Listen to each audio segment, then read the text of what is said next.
Hi, here we are again with another one of the series we've been doing, hoping help some people with recommendations for games. We've been picking a stack of games. We have many of them here, and we play quite a bit of games. We really don't watch TV.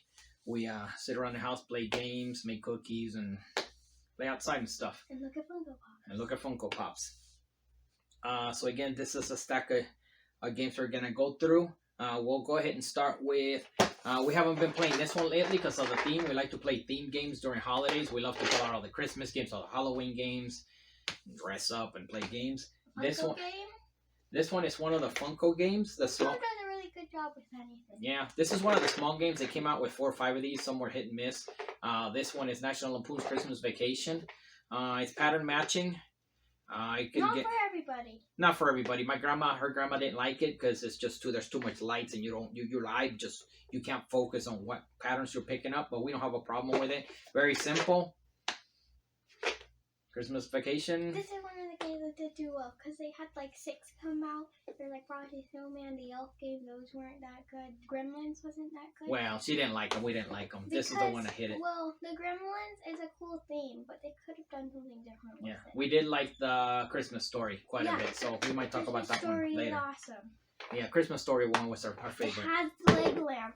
Has a leg lamp. We'll go through we'll throw like 2 worker placement games. She loves worker placement games. Go figure. Some of them I don't. So much she don't. Yeah, sure. This one's Cytosis. I picked it up. It's been recommended for many years to me, and I finally there was a local game store. A friend of mine owns a local game store. He has some of these. It's in Redlands. It's called Word Game Paradise. Go shop there. So Cytosis. This one is a worker placement game, and it does teach how the cells work and the path stuff. Kind of like biology. It's biology. I like it. She likes it. It works. It shows the mitochondria, all of this stuff, part of the cell. Yep. So it shows you how stuff moves around. Again, worker placement game. We like it. We're not gonna throw the expansion in here. There's another one. There's another cell game that we have. I forgot what it's called, but it's really cool too. Well, I'll try to fish it out, see if we have it. It's like a science game. There's a bunch of these cool science card games. I don't remember what they're called. We try to buy games that'll help her teach. I do a lot of kind of homeschooling with her when she's not at school and get her more up. And that's the 2nd edition, so I'm guessing that there's another edition of it. The other one that we like quite a bit is up here. Lords of Waterdeep, and it's awesome with the Scundrel. Lords of Waterdeep was, I believe, probably her first introduction to worker placement games. And it's Dungeons and Dragons. She likes the Dungeons and Dragons themes now, thank God. This one's got the expansion. I believe the expansion is going to be crucial to it. It adds a lot more to the game. Though the base game is fine by itself. It's fun because you can be mean. Yeah, she likes being mean in games and take stuff. Some games, I believe, expansions has too much bloat. This one does not. Let's go over to Haunted Mansion. Another Funko game. Another awesome game because it's made by Funko. Another Funko game. This is the one we pretty much, again, we like to play games during themes. The crystal ball. I bought a little crystal ball to add. We like to add theme to a lot of games. Somewhere over there in our stack of mess. Haunted Mansion games, very simple. You're just moving around the Haunted Mansion. And then you have the hitchhiking ghost. You have the lady in the middle. I forgot her name. You have that lady in the middle. That's like the talking ball from the movie. The crystal ball. Anyways, you're just basically moving around, grabbing cards. Not very complicated. Easy to set up. I don't know if it's easy to find. I haven't seen it actually in any stores. We haven't played it in a while because we like to play it during Halloween. We save a lot of these games for like the holidays. Who plays? I don't know what we're playing for. Well, Valentine's Day just happened. One that we do play year round is Horrified. Horrified, we do play year round. Yeah. We'll jump over to her favorite topic right now. Back to the Future and Stranger Things. We're waiting for the Stranger Things game. Back to the Future. There's 2 games that came out. This is our favorite. I think this is the gamer's game. It's hard. Back in time. But it's fun. It's very hard. We've only managed to win the game once. We did once.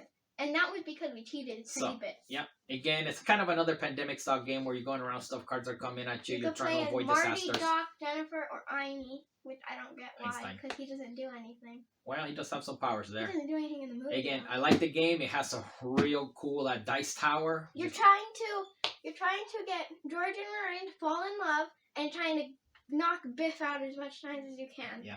And then you're trying to basically make them fall in love so that Marty doesn't disappear. So you're basically trying to mash and then three. You have to fix the DeLorean to go. Yeah, you fix the DeLorean, get him to fall in love, and make sure Biff is nowhere around. The other one is Back to the Future, the Dice Through Time, the dice game. We managed to get through the first level. Second level, harder. Yes, it has, I think, 2 or 3 levels. Again, it's awesome. A dice placement game. It's one of these type of games this one, you're not trying to get them to fall in love.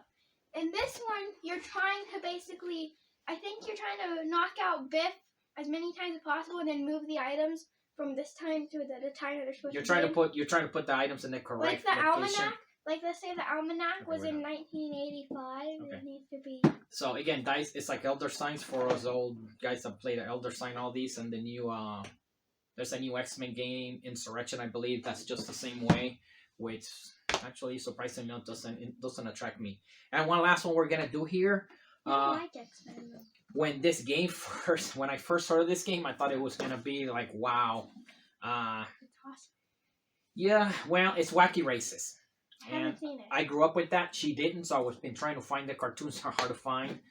But for those old timers, we know what the Wacky Races are. We know the characters. We know the cars. This game is super simple. There is a deluxe version out there that I believe is too pricey, but the cars are painted very well. They're not painted at all. These ones are not painted. I would not gonna attempt to paint them because they just look too hard to paint, and I do like to paint minis. The art's good though. Again, it's a super simple game where you lay out a track. You're trying to take your car across the line first. And then Dick Dastardly is placing traps, messing you up, and so on. If you can find this game, especially if you can find it at a discount, I have a feeling this thing might end up at discount areas. You can't pass it. We haven't found it at Tuesday morning yet. Well, or any discounter. Again, that was another little stack of games. Going real quick. Anything we want to point out? Zombicide. That's all right. Reef, I don't like. So that's it. So that's our stack of games we went through. We're gonna try to do this more often. Rycolt. There's it's not a worker placement game, right? I don't know if you can see it up there. She's pointing out to Rycolt, one of the games we really liked. It's got great pieces, great components. Awesome. The gameplay is very simple. You're trying to get the different foods. You have to harvest the food so that you can move up the level. You can see ahead of time how many carrots you're going to need, how many tomatoes you're going to need. Once I tried, because you move one space free and you get that. So once I tried to just accumulate hoard everything to see if she could make it all the way across the board. It didn't work. It doesn't work. I figured that. But she had to figure it out, and it's great that she could figure out strategies in this game. It's like, I wonder if you can do this to get there. Most of the time it doesn't work. Then it doesn't work. That's why the designers don't put it that way. Again, that was it. Take care.